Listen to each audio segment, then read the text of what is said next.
ఇటీవల ముఖ్యమంత్రి చంద్రబాబు మాట్లాడుతూ రాష్ట్ర వ్యాప్తంగా దళిత వాడల్లో టీటీడీ నిధులతో 5,000 దేవాలయాలను నిర్మిస్తామని ప్రకటించారు.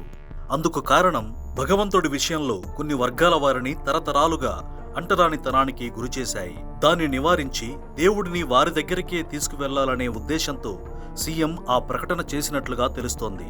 చంద్రబాబు చేసిన వ్యాఖ్యలపై పీసీసీ అధ్యక్షురాలు షర్మిల మాట్లాడుతూ చంద్రబాబు ఆర్ఎస్ఎస్ వాదిలా మారిపోయారని, ఉపరాష్ట్రపతి ఎన్నికల్లో ఆర్ఎస్ఎస్ వాది అయిన రాధాకృష్ణన్కు మద్దతు ఇచ్చారని వివాదాస్పద వ్యాఖ్యలు చేశారు. ఆ వ్యాఖ్యలపై నెటిజన్లు కొన్ని ప్రశ్నలను లేవనెత్తుతున్నారు. చంద్రబాబు ఏనాడు కులాలు మతాల పేరుతో ఓట్లేయమని అడగలేదు.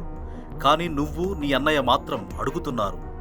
ఓట్ల కోసం కుల సంఘాలు మత సంఘాలను మీరు బహిరంగంగా ప్రోత్సహిస్తారు. కానీ చంద్రబాబు ఏ రోజు ఓట్ల కోసం కుల సంఘాలు మత సంఘాలని పాకులాడలేదు. చంద్రబాబు హిందూ అయినప్పటికీ క్రిస్టియన్లను ముస్లింలను గౌరవిస్తూ వారి అవసరాలకు ఆర్థిక సహాయాన్ని అందజేస్తారు.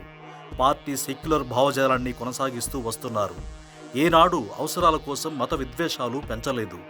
ఆయన అధికారంలో ఉన్న ప్రతిసారి శాంతి భద్రతలు అదుపులో ఉండేవి. మీ నాన్న కానీ మీ అన్న కానీ నువ్వు కానీ అధికారం కోల్పోతే మత కుల విద్వేషాలు సృష్టించడమే లక్ష్యమన్నట్లుగా పనిచేస్తారు. హిందూ దేవాలయాలు ఆస్తులను నీ కుటుంబం దోపిడీ చేయడంతో పాటు ముస్లింలను క్రిస్టియన్లను వాడుకొని వదిలేస్తారు. ఇది స్వయంగా గత మీ నాన్న హయాంలో మీ అన్న హయాంలో ప్రజలంతా చూశారు.